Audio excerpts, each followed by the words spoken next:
Thank you. Yes, it's been a great conference as they always are, and I'm trying to wrap up. I've given my wrap up the title "Feeling Better," though. Actually, after hearing Dr. Hansen's speech, I expect everybody's feeling wiser, but they may, in some respects, be feeling that liberty is in even more trouble than we thought it was. And if liberty's in trouble in the United States, liberty's in trouble everywhere.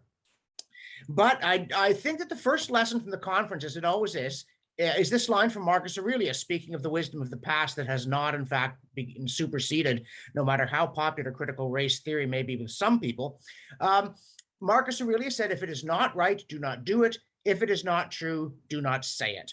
And I think that this is something that pertains to any analysis of the mess that we're in. Just because you wish it wasn't bad doesn't mean you should pretend it's not. But nor does it mean that you should give in, that you should agree to say things you know are untrue or to do things that you know are wrong. And that, I think, is one of the things that has also come out very clearly in this conference with respect to Canadian healthcare, particularly, and the way in which the infringement on freedom, the freedom of the citizen, the kind of thing that Brian Day has been fighting for in court, this idea they told us it was my body, my choice, and it turned out it wasn't, it was the government's, that we are right to push back against this in practice, because we're right to push back against it in theory, that we must insist that we base policy on sound principles if we want them to work. And so that leads me to my 7 pillars of what I hope are wisdom here from the conference. And the first one is to admit we have a problem in Canadian healthcare, or if you would like, with the American border having dissolved, or the threat to the American military, or any number of other dreadful things that are currently happening. And the Canadian healthcare in particular, we stop allowing people to pretend that the system is working. And then the second one, don't throw money at the problem.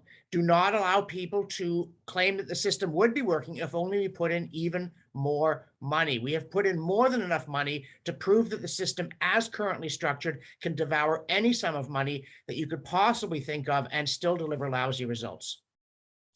And then the third point, a lot of the argument against allowing more choice in healthcare is that it will drain out the value from the existing system. Well, A, I think someone already did, but B, this relies on this anti-freedom idea that there's a fixed amount of resources and they ought to be allocated, sort of like British Second World War rationing that went on into the 1950s, that they have to be rationed because free people are not creative, entrepreneurial, and morally upright, that they're lazy and greedy and stupid. And that is one of the reasons the system continues to devour resources, is that we have, you look at what people say about Brian Day, why Brian Day wants to have more choice for patients, and that he's greedy, he wants money.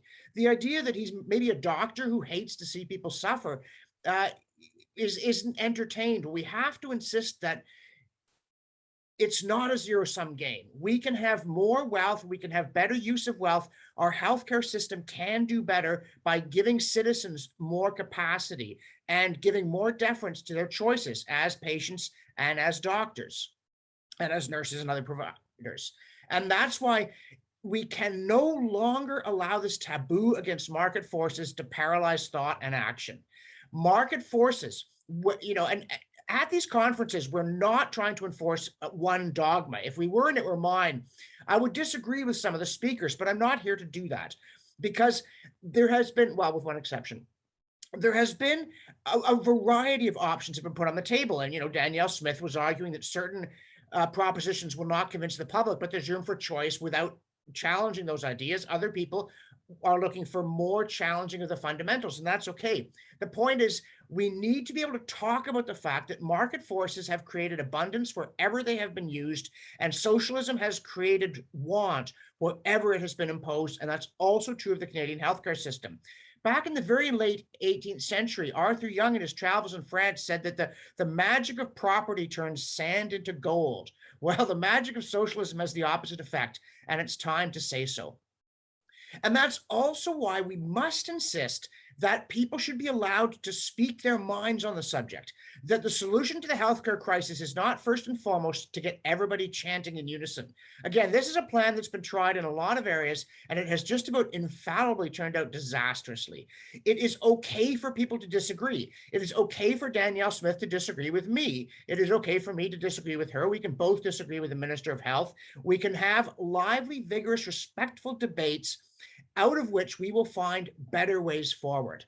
But having said that, again, I said at the beginning, and I'm going to remind you all here, that in having these debates, when I say let people speak their minds, it doesn't mean that everything anybody says makes sense. In particular, sinking into conspiratorial thinking, alleging plots, muttering darkly about the gnomes of Zurich or those chemtrails that came up last year, or any of these other things.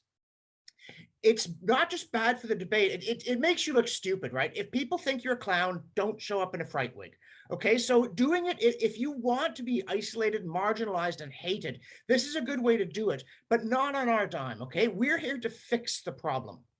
And in order to fix the problem, we need to understand that the reason all this dumb stuff is happening isn't that somebody's plotting or lining their pockets or conspiring to wipe out the human race or whatever it is you think they're doing.